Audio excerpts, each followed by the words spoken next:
दोस्तों स्टडी 91 के online platform में आप सभी का बहुत बहुत स्वागत है। दोस्तों आज आप सभी के समक्ष उत्तर प्रदेश परीक्षा के लिए हिंदी विषय की क्लास लेकर हाजिर हूं, जिसमें आज हम अति संभावित प्रश्नों पर बातचीत करने वाले हैं।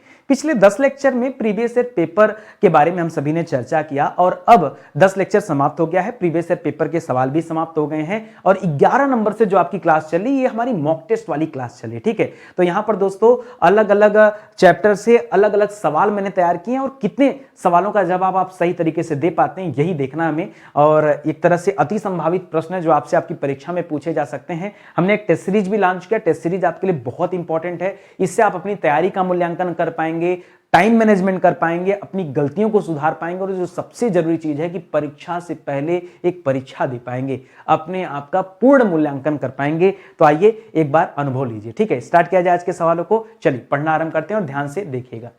दोस्तों स्टडी 91 के प्लेटफॉर्म से हमने किताबें भी लॉन्च किया। ठीक है, बहुत सारी किताबें आ चुकी हैं। तो इन किताबों की अगर आपको जरूरत है, अलग अलग परीक्षा के अनुरूप, अलग अलग विषयों के अनुरूप किताबें हैं। यहाँ पर इतनी किताबें दिख रही हैं, समय समय पर किताबें बढ़ती घटती रहती हैं। ठीक है, तो आप हमारे वेबसाइट एप्लीकेशन पर विजिट करके किताबों के बारे में जानकारी प्राप्त कर सकते हैं। 2 हेल्पलाइन नंबर यहाँ पर आपको दिए गए हैं। किसी तरह का डाउट हो, समस्या हो तो आप कॉल करके संपर्क कर सकते हैं। ठीक है, चलिए स्टार्ट करते हैं सवालों को। बहुत ध्यान से पढ़िएगा, एक एक सवाल आपके लिए इंपॉर्टेंट है। ठीक है, अति महत्वपूर्ण प्रश्न है। लिख रहा है इनमें से महत्वपूर्ण वाक्य दोस्तों कौन सा है ये आपको बताना है। सॉरी, महत्वपूर्ण नहीं, इसमें त्रुटिपूर्ण वाक्य दोस्तों कौन सा जो गलत है वो बताना है। हमारी दुग्धशाला में शुद्ध गाय का घी बिकता है। भैया गाय शुद्ध थोड़े होती है, घी शुद्ध होता है ना। यहां शुद्ध यहां होना चाहिए कि शुद्ध घी बिकता है, कि हमारी दुग्धशाला में गाय का शुद्ध घी मिलता है, ये होना चाहिए। शुद्ध गाय थोड़े होना चाहिए। ठीक है, तो दोस्तों गलती यहीं पर हो गया, त्रुटिपूर्ण यही हो जाएगा। कर मिलावट सिद्ध करने पर 5,000 रुपए का पुरस्कार प्राप्त करें,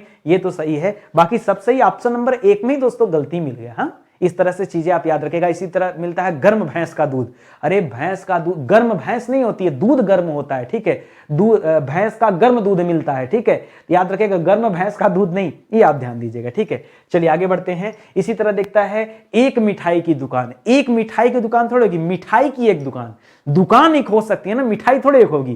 तो ये सब बातों का ध्यान रखिए। ऐसे सवाल आते हैं, वाक्य शुद्धि से संबंधित सवाल है। ये सवाल देखिए, ये सवाल, अच्छा आप कई बच्चों को लग रहा होगा सर बड़ा आसान है। नहीं, आसान है, कठिन इसका पता कैसे करेंगे? आप पहले पूरा सेशन देखिए। आप इसी सवाल का जवाब दीजिए, आपका हालत ना खराब हो जाए तो बताना। दिख रहा है एवं का तद्भव रूप क्या होगा? बच्चा कहेगा एवं, ये करेगा ना। कोई बच्चा कहेगा और लो, कोई बच्चा कहेगा तथा लो। अब क्या होगा? यो हनी सिंह।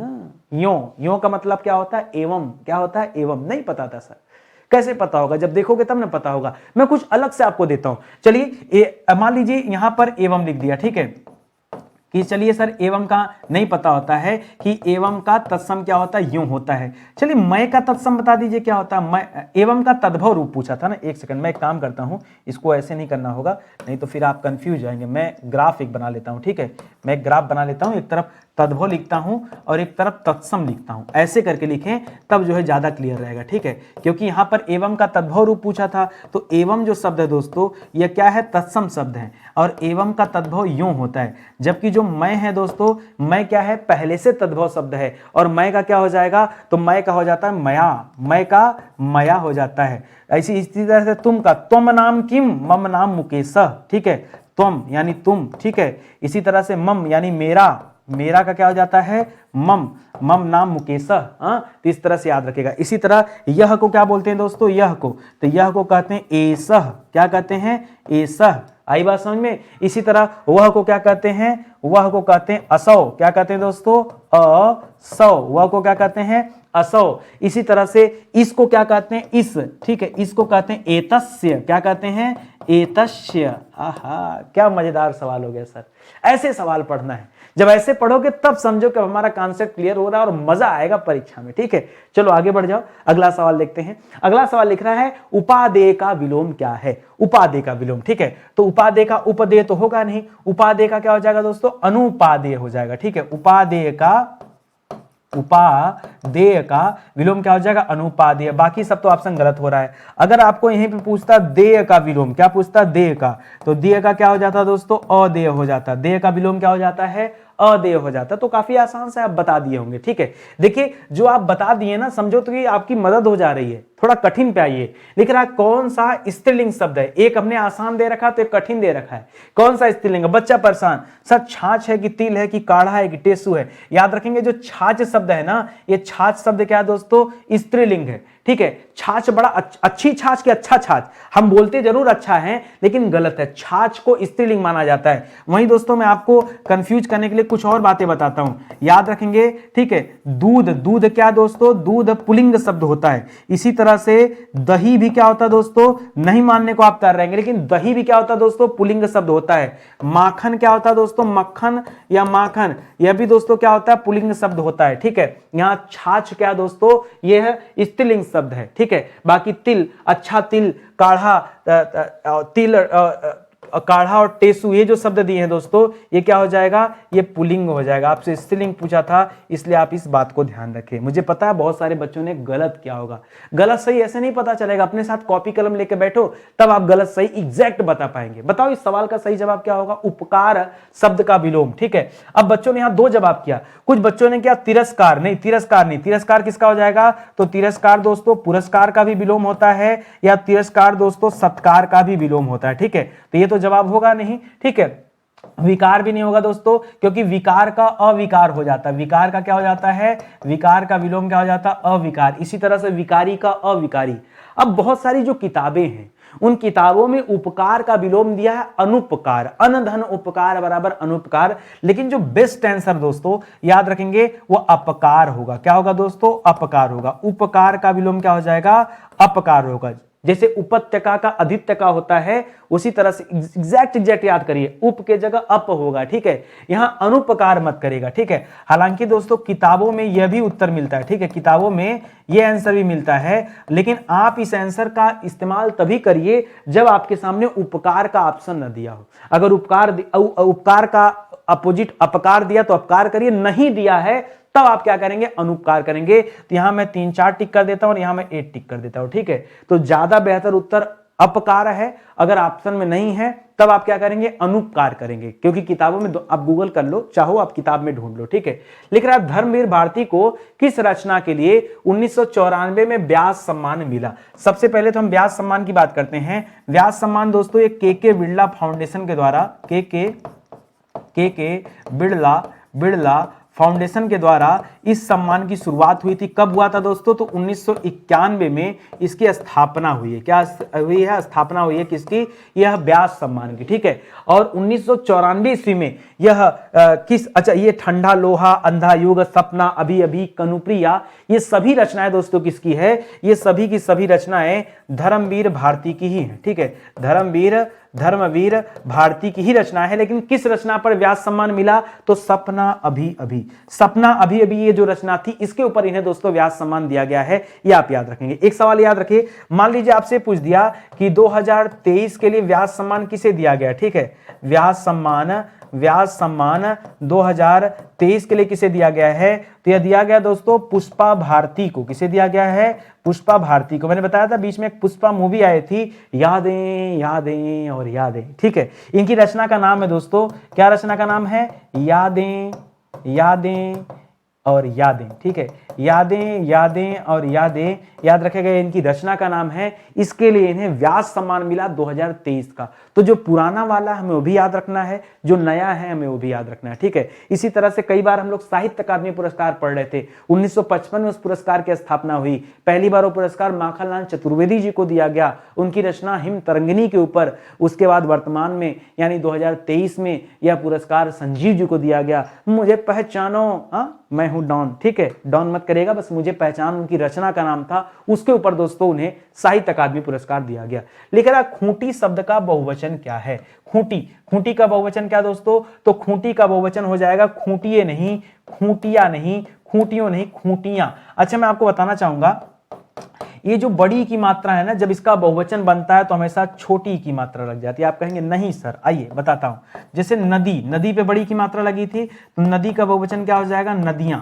क्या हो जाएगा, नदियां। ठीक है, इसी तरह से मछली जो शब्द होता है, मछली में देखिए बड़ी की मात्रा लगी होती है, मछली का क्या हो जाता है, मछलियां, मछली का मछलियां हो जाएगा। तो बड़ी ई की मात्रा का जरूर याद रखिए। ठीक है, ये बड़ी अगर कहीं भी चाहे बड़ी ई का मात्रा हो चाहे बड़ा ऊ का मात्रा हो, जब उसका बहुवचन बनेगा तो हमेशा ह्रस्व रूप में हो जाएगा, दीर्घ रूप नहीं रहेगा। मेरी इस बात को याद रखेगा, तभी यहां बता रहा हूं खूंटी, टी पे बड़ी ई की मात्रा, ट पे तो ये क्या हो जाएगा, खूंटियां में छोटी ई की मात्रा हो जाएगी। ठीक है, आगे बढ़िए। लिख रहा निम्नलिखित में से कौन सा वाक्य पूर्ण भूतकाल का उदाहरण है। पूर्ण मतलब जो काम पूरा हो चुका हो या अपूर्ण ना हो। लिख रहा वे सोकर उठते हैं, ये तो नहीं है। वे गए नहीं, वे आए, वे एक मिनट, वे गए, वे आए थे, वे खा रहे थे करेंगे दोस्तों तो ये तो चला जाएगा अपूर्ण भूत में। कहां चला जाएगा, यह अपूर्ण भूत काल का उदाहरण है। आपको तो पूर्ण भूत चाहिए। वे गए, वे आए थे, ये दो चीजें। तो वे गए यानी जा चुके हैं, उसकी बात हो रहा। वे आए थे यानी पूर्ण भूत यहीं पर आ जाएगा दोस्तों, पूर्ण भूतकाल का यह उदाहरण हो जाएगा। ठीक है, इसको याद रखेगा। बाकी ऊपर के दोनों ना वो वर्तमान को इंगित कर रहे हैं, तो यहां वे आए थे, यह आपका क्या हो जाएगा, बिल्कुल परफेक्ट जवाब हो जाएगा। अगला सवाल पढ़िए। लिख रहा है निम्नलिखित में पुल्लिंग शब्द दोस्तों कौन सा है बताइए। ठीक है, पुल्लिंग शब्द। ठीक है, तो बुढ़ापा ही दोस्तों यहां पे दिख रहा है पुल्लिंग शब्द। बाकी जड़ता, घटना, दया आनी चाहिए, तो दया क्या दोस्तों, यह स्त्रीलिंग शब्द है। ठीक है, ये तो बहुत आसान से आपने बता दिया। ठीक है, तो यहाँ पे आपका ऑप्शन नंबर 1 जो है बिल्कुल सही जवाब हो जाएगा। आगे बढ़िए। बोए पेड़ बबूल का, बबूल के आम कहां से हुए। अगर आपने बबूल का पेड़ लगाया है, कांटों भरा वृक्ष लगाया, तो फल कहां से मिलेगा, फल की प्राप्ति नहीं होगी। इस लोकोक्ति का सही अर्थ बताना है। लिख रहा है कर्म के अनुसार फल नहीं मिलता, नहीं, जैसा कर्म करोगे वैसा फल मिलेगा, ये भी सही है। कर्म और फल का संबंध नहीं, कर्म करो फल की इच्छा मत करो। ठीक है, गलत हो जाएगा। यहां ऑप्शन नंबर 2 सही हो जाएगा कि जैसा आप कर्म करेंगे वैसा आपको फल मिलेगा। आज जितनी मेहनत करोगे परीक्षा में उतनी ज्यादा सफलता मिलने के चांसेस ज्यादा होंगे। करा जिसका शत्रु पैदा ना हुआ हो, जो ना हुआ हो दोस्तों उसकी बात कर रहा है, जिसका शत्रु पैदा न हुआ हो उसकी बात कर रहा है। करा उसे अशत्रु कहते हैं, जिसका कोई शत्रु ना हो। ठीक है, उसे कहेंगे शत्रुहीन। ठीक है, जिसका शत्रु ना हो, जिसका शत्रु न हो। लेकिन यहां पैदा होने की बात कर रहा है, तो पैदा होने के लिए करेंगे अजात शत्रु। जिसका शत्रु पैदा ना हुआ हो उसके लिए शब्द क्या हो जाएगा, अजात शत्रु हो जाएगा। ये आप याद रखेंगे। लिख रहा कंठ तालव्य ध्वनियां कौन सी है, जैसे ऊ, ये तो ओष्ठ ध्वनियां है। क्या क्या है दोस्तों, ये ओष्ठ ध्वनि है। र स, ये पता है मूर्धन्य ध्वनि है। क्या है दोस्तों, मूर्धन्य। जो आप मूर्धन्य में क्या पढ़ते हैं, आप ओष्ठ में भी दोस्तों आप प पढ़ते हैं, फ पढ़ते हैं, ब पढ़ते हैं, भ पढ़ते हैं, म पढ़ते हैं, तो ये तो है ही है। बाकी दोस्तों ये स्वर वाली हैं। उसी तरह मूर्धन्य में ट, ठ, ड, ढ, ढ, अड़। ठीक है, ये पढ़ते हैं। ठीक है, और इसके अलावा र और स भी क्या होता है, मूर्धन्य होता है। इसके अलावा स्वर की बात करेंगे तो री मूर्धन्य होता है। आ दोस्तों क्या होता है, कंठ ध्वनियां होती हैं। इसी तरह कंठ में क्या पढ़ते हैं, क पढ़ते हैं, ख पढ़ते हैं, ग पढ़ते हैं, घ पढ़ते हैं और अंग पढ़ते हैं, इसको भी कंठ ध्वनियां कहते हैं। ए दोस्तों ये कंठ तालव्य है। क्या है दोस्तों, यह कंठ तालव्य ध्वनियां कही जाती हैं।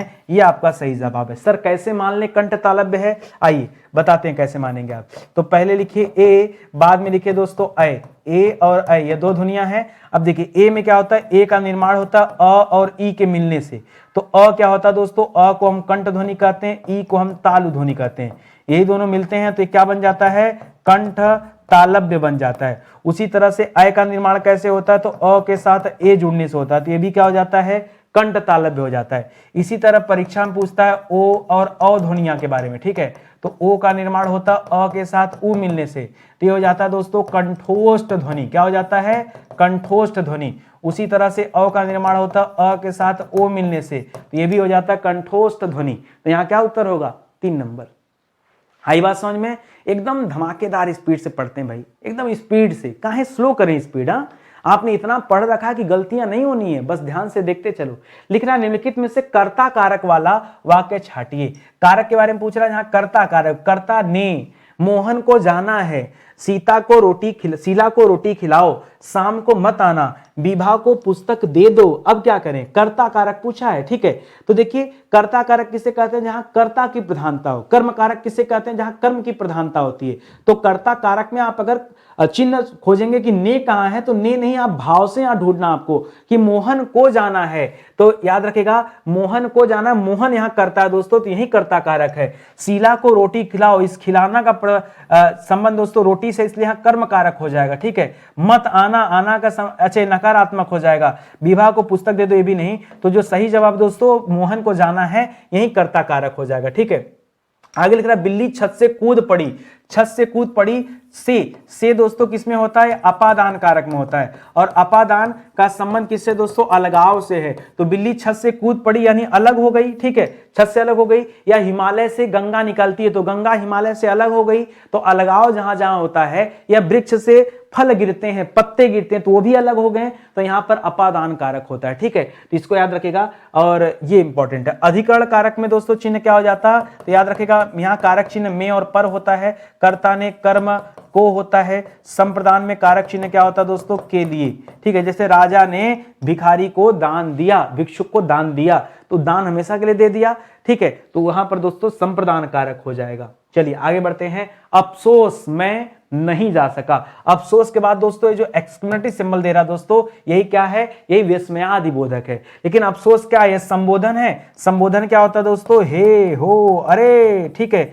ये सब संबोधन सूचक होते हैं। यह शोक सूचक है, क्या दोस्तों, शोक सूचक। आश्चर्य में आहा, ठीक है, आहा, ठीक है, तो ये सब होते हैं, ठीक है। तो याद रखेंगे यहां पर क्या हो जाएगा, शोक सूचक हो जाएगा, क्योंकि ये संबोधन नहीं, संबोधन किसी को बुलाने के लिए होता है। आश्चर्य जहां आश्चर्यता का भाव हो जाए, और हर्ष सूचक जहां खुशी का भाव हो, ठीक है।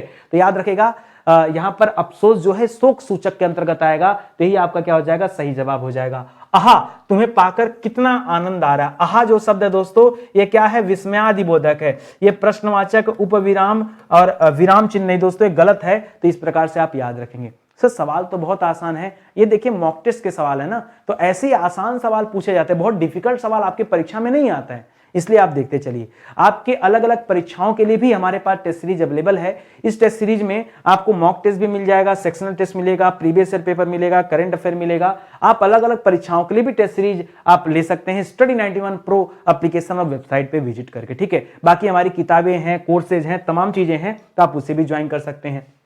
अगला सवाल, निम्नलिखित में से कौन सा शब्द बहुब्रीहि समास का उदाहरण है। बहुब्रीहि समास में क्या होता है दोस्तों, याद रखेंगे दोनों पद अप्रधान, दोनों पद अप्रधान, अप्रधान एवं तीसरा पद प्रधान, तीसरा पद प्रधान। तो दोनों पद होते हैं जो अप्रधान होते हैं, और तीसरा पद प्रधान होता है, यानी तीसरा पद संख्या पर्यायवाची होता है, ठीक है। हसमुख, ठीक है, हंसता हुआ मुख, ठीक है। तो हंसता हुआ मुख क्या हो जाएगा दोस्तों, हसमुख दे दिया। हसमुख यहां पर दोस्तों कर्म कारक हो जाएगा, क्या हो जाएगा, सॉरी कर्म कारक करें यार, क्या नाम है उसका, कर्मधारय हो जाएगा। क्या हो जाएगा, यहां कर्मधारय समास हो जाएगा, ठीक है। हंसता हुआ मुख, ठीक है। हथकड़ी, हाथ के लिए कड़ी, यहां पर क्या हो जाएगा दोस्तों, संबंध तत्पुरुष हो जाएगा। संबंध में काकी के नानी नी रारी आता है ना, तो इस वजह से यहां संबंध तत्पुरुष हो जाएगा। यहां सूल पाड़ी, सूल है जिसके पाणी में, यानी भगवान शिव, ठीक है। अर्थात शिव, तो जहां तीसरे पद का बोध हो वहीं क्या होता है दोस्तों, वहीं आपका बहुब्रीहि समास होता है, ठीक है। तो यही आपका जवाब हो जाएगा। यथाक्रम जो दिया दोस्तों, यहां पर अव्ययी भाव समास हो जाएगा, क्योंकि यथा शब्द क्या है, यह अव्यय है, तो यहां क्या हो जाएगा, यहां अव्ययी भाव समास हो जाएगा। तो मैंने सब में बता दिया आपको ना, जैसे हसमुख में हंसता हुआ मुख, और उसी तरह से हथकड़ी में हाथ के लिए कड़ी, सूल पाणी में सूल के लिए, सूल में है पाड़ी जिसके, ठीक है, नहीं सूल है जिसके पाड़ी में, पाड़ी मतलब हाथ को कहा जाता है, ठीक है। इस तरह से होगा यथाक्रम, ठीक है, यथाक्रम यानी क्रम के अनुसार। इस तरह से आप देखेंगे तो ऑप्शन नंबर 3 जो है सही हो जाएगा। निम्न में भाववाच्य बताइए। आपको मैंने बताया था वाच्य के 3 भेद होते हैं। पहला होता है कर्तृवाच्य, जिसमें कर्ता की प्रधानता हो। दूसरा होता है कर्मवाच्य, जिसमें कर्म की प्रधानता हो। तीसरा होता है भाववाच्य, जिसमें भाव की प्रधानता हो। भाववाच्य वाले में अक्सर करके नकारात्मक शब्द मिलते हैं, जैसे माताजी से टहला नहीं जाता, पिताजी से चला नहीं जाता, इस तरह के। तुम फूल तोड़ोगे, ये नहीं। अब चला जाए, अच्छा, बच्चे खेल रहे हैं नहीं, पुस्तकें लिखी जाएंगी नहीं। यहां दोस्तों अब चला जाए, याद रखेगा भाववाच्य, यहां नकारात्मक तो मिला नहीं लेकिन भाव आपको पकड़ना है। अब चला जाए यहां पर क्या हो जाएगा दोस्तों, ये भाववाच्य है। आप डिटेल में जाके चैप्टर पढ़िए, या हिंदी का एक कोर्स हमारे पास है, ठीक है, आपकी अपनी हिंदी की किताब, ये देखिए हमारे पास किताब भी अवेलेबल है। ये अपनी हिंदी किताब है दोस्तों, सबसे ज्यादा सेलिंग वाली किताब। और जो हमारा हिंदी इंडिविजुअल कोर्स है, दो चीजें अगर आपके पास है ना, तो हिंदी में कहीं भी कभी भी आपको डाउट नहीं आएगा, ये मान के चलिए, ठीक है। लिख रहा निम्नलिखित में से खिड़की का पर्यायवाची बताइए। खिड़की का पर्यायवाची क्या दोस्तों,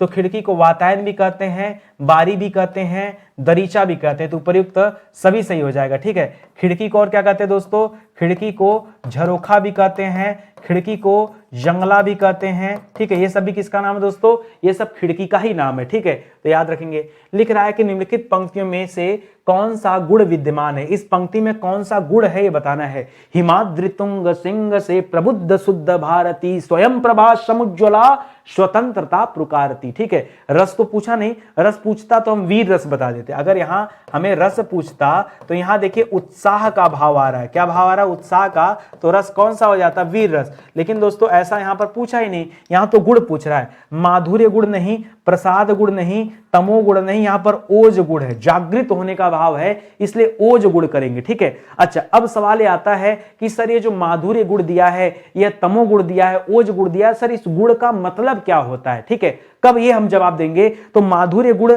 तब आप जवाब दीजिएगा जब किसी तथ्य को पढ़ने से हृदय क्या हो जाए दोस्तों, हृदय आनंदित हो जाए, हृदय आनंदित आनंदित हो जाए, तब आप वहां क्या करेंगे, माधुर्य गुण करेंगे। प्रसाद गुण दोस्तों कब करेंगे, तब कीजिएगा जब किसी चीज को पढ़ते ही अर्थ ग्रहण हो जाए, पढ़ते ही अर्थ ग्रहण हो जाए, अर्थ ग्रहण हो जाए, तब आप क्या करेंगे, अर्थ ग्रहण हो जाए तब आप करेंगे क्या, प्रसाद गुण। तमोगुण जैसा कोई शब्द नहीं है। ओज गुण कब करेंगे, जो इस सवाल में दिया है, ओज गुण मतलब मन में जब जोश एवं उत्साह का भाव पैदा हो, मन में जोश उत्साह आदि का भाव, ठीक है, आदि का भाव जब पैदा हो तब क्या कहेंगे दोस्तों, तब उसे हम ओज गुण कहते हैं। क्या कहते हैं, ओज गुण कहते हैं। ये आप तथ्य याद रखें, ठीक है। आगे बढ़िए, अगला सवाल लिख रहा है कि अचूक विशेषण के साथ उपयुक्त संज्ञा कौन सी है दोस्तों, ये बताइए। अचूक के साथ क्या करेंगे, अचूक चोट नहीं, अचूक नेत्र नहीं, उसका निशाना अचूक था तो अचूक निशाना करेंगे दोस्तों, हमेशा क्या करेंगे, अचूक निशाना, ठीक है, अचूक निशाना, ये ज्यादा सही होगा दोस्तों। ये जवाब नेत्र और चोट दोस्तों एक गलत है, ठीक है। पढ़ने मात्र से आप बता सकते हैं, इस तरह के लीक से हटकर भी सवाल पूछे जाते हैं।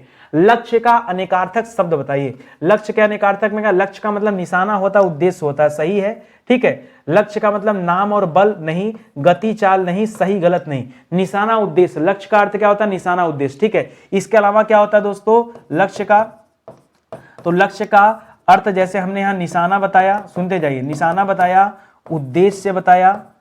इसी तरह से मान लीजिए कभी आपके सामने शब्द दे दे इरादा, इरादा मतलब भी क्या होता है, लक्ष्य होता है, या दे दे विचार, क्या दे दे विचार, या दे दे संकल्प, ठीक है, आपने कोई संकल्प लिया यानी कोई लक्ष्य ठान रखा है, ठीक है। तो ये सब का अर्थ भी दोस्तों लक्ष्य का ही अनेकार्थक है, इसको आप याद रखें, ठीक है। अगला सवाल, निम्नलिखित में से एक अकर्मक क्रिया है, जो अकर्मक क्रिया है उसे पहचानना है। काटना, बोना, धोना, रोना, कौन अकर्मक क्रिया है, ठीक है। अच्छा, अकर्मक क्रिया में क्या आता है दोस्तों, रोना आता है। क्या आता है दोस्तों, रोना क्या है, अकर्मक क्रिया है। आप याद रखिएगा, चलना, टहलना, दौड़ना, रोना, ये सब क्या होता है, तैरना, कूदना। लिखते जाइए, मैं लिख दूं क्या, 4-6 लिख देता हूं, ज्यादा तो नहीं, ठीक है। सुनिएगा, तैरना हो गया, कूदना हो गया, रोना हो गया, सोना हो गया, ठीक है, जो परीक्षा में पूछा जाता है उसकी बात कर रहे हैं।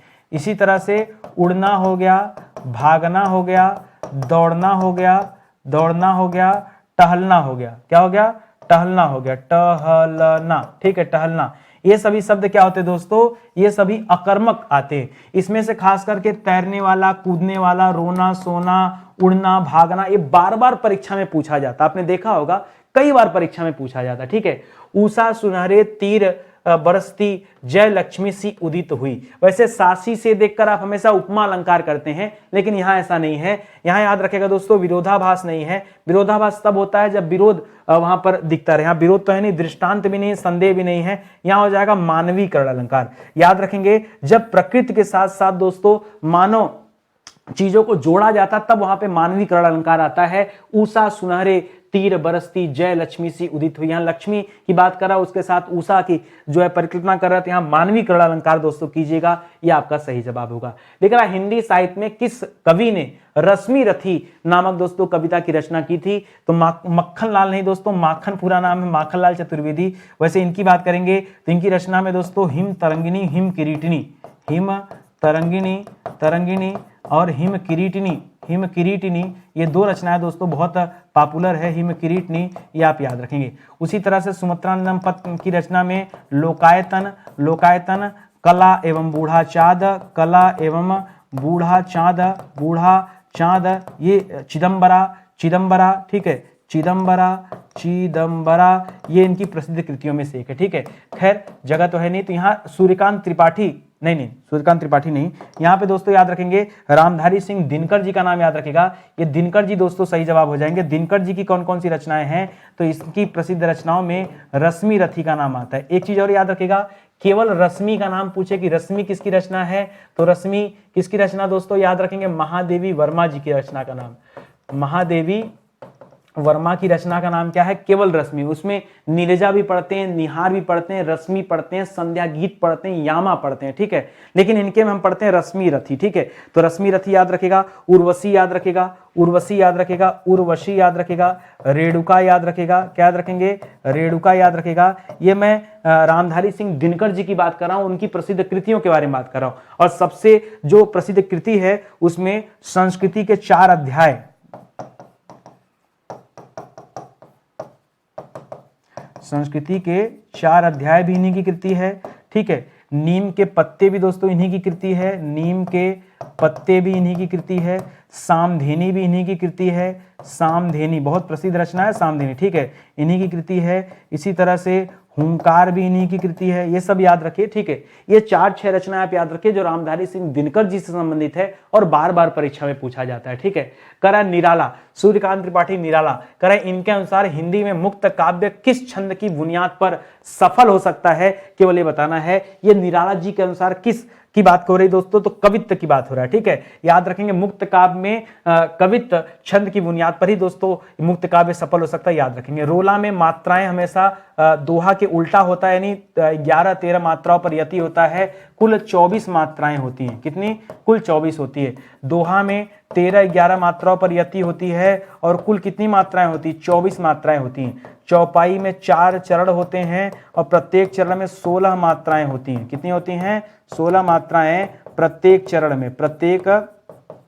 में होती हैं। ठीक है, बाकी कवित्व के बारे में आप जान ही रहे हैं। ठीक है, कवित्व के बारे में नहीं जानते होंगे ना, सुनिए। कवित्व एक ऐसा है जिसमें 8, 8, 8 और 7, ठीक है, ये होती हैं, यानी सब में रहेंगी और अंतिम में 7 मात्रा ही होता है। ठीक है, तो यानी पहला चरण, दूसरा चरण, तीसरा चरण इसमें सेम होता है, 8-8 मात्राएं और अंतिम चरण में 7। तो 8 त्रिक 24 और 24 और 7 कितना हो जाएगा? 8 चौका 32, एक कम कर देंगे तो 31 हो जाएगा। ठीक है, 31 कुल मात्राएं होती हैं। ठीक है, एक चीज और दोस्तों, इसकी खासियत क्या है? कवित्व में अंतिम वर्ड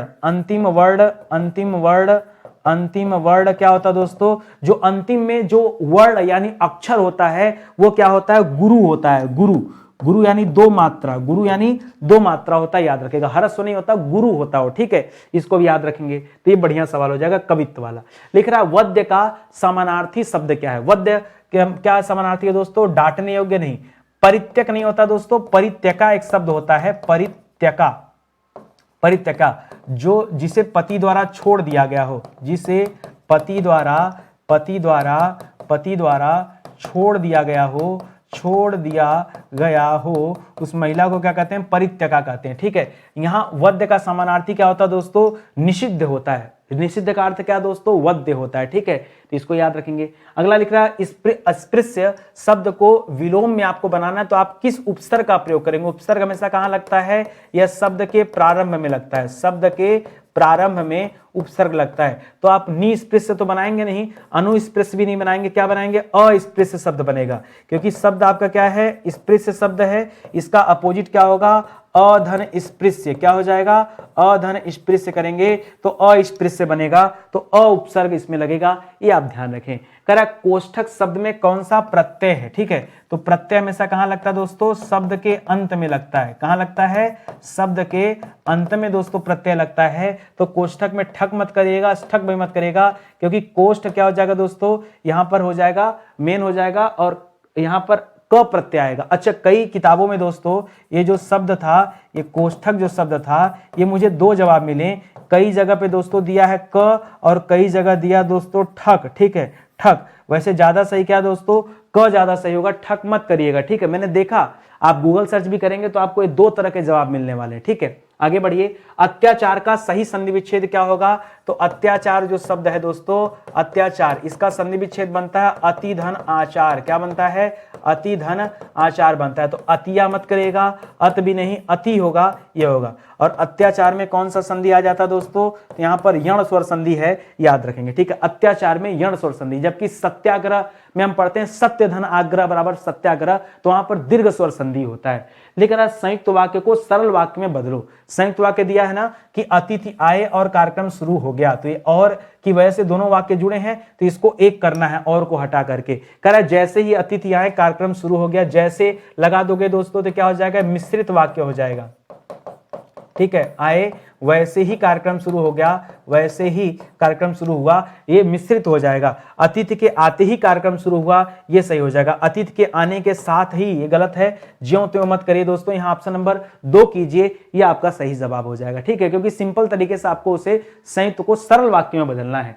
करा इस पुस्तक को देखो यह कितनी उपयोगी है, में सर्वनाम का प्रकार बताइए। इस पुस्तक को देखो यह कितनी उपयोगी, तो यह क्या दोस्तों, पुरुषवाचक नहीं है, यह निश्चयवाचक है। क्यों, क्योंकि यह पुस्तक को दिखा करके बताया जा रहा है, यानी वहां निश्चितता का बोध हो रहा है, इसलिए यहां पर क्या हो जाएगा, निश्चयवाचक का बोध हो जाएगा, ठीक है। इसी तरह से आज का सेशन समाप्त होता है। हमारे YouTube चैनल पे भी दोस्तों कई सारी क्लासेस चल रही हैं पहले से, आप प्लेलिस्ट में विजिट कीजिए और वहां जाके क्लासेस देख सकते हैं। बाकी टेस्ट सीरीज हमारे पास है, हमारे पास कोर्सेज हैं, हिंदी के कोर्स अवेलेबल है, हिंदी की किताब अवेलेबल है, तमाम चीजें हैं जिससे आप अपनी तैयारी को मजबूत कर सकते हैं। ये हमारा हेल्पलाइन नंबर दोस्तों, कॉल करके संपर्क कर सकते हैं 6350099191। किसी तरह की जानकारी चाहिए, कुछ पूछना हो तो आप हमसे व्हाट्सएप पे या कॉल करके संपर्क कर सकते हैं। बाकी कई नंबर आपको जारी किए गए हैं, तो उससे भी आप संपर्क कर सकते हैं। सेशन दोस्तों आज का ही समाप्त होता है, मिलते हैं अगले लेक्चर में। यहीं पे अपनी वाणी को विराम देते हैं। कमेंट कीजिएगा अगर अच्छा लगा होगा तो, और शेयर कीजिएगा, आपसे निवेदन है। जिन बच्चों ने चैनल नहीं सब्सक्राइब किया दोस्तों, चैनल सब्सक्राइब कर लेंगे, उसके बिना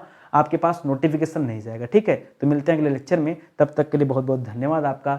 जय हिंद, जय Bharat, thank you so much.